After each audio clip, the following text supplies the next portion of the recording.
Welcome to the FreePBX Quick Start Guide presented by Voxtelesys. In this video, we'll demonstrate how to add call queues in FreePBX. To begin, log into FreePBX administration. Hover over the Applications tab. Click on Queues from the dropdown. Click on the Add Queue button. Under the Queue General Settings, set the queue number and the name of the queue. Scroll down and select the Failover destination from the dropdown.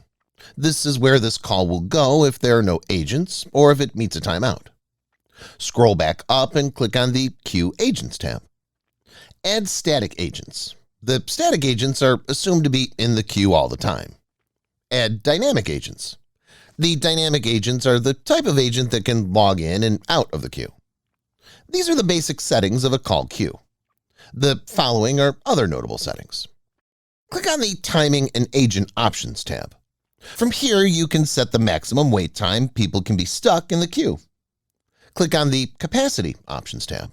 From here, you can set the maximum number of callers in the queue. Click on the Caller Announcements tab.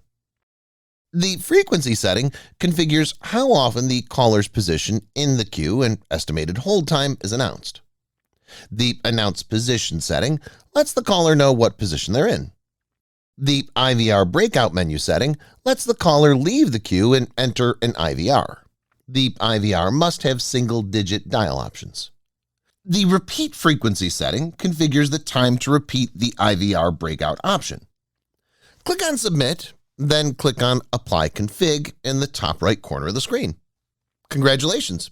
You've successfully set up a call queue in FreePBX.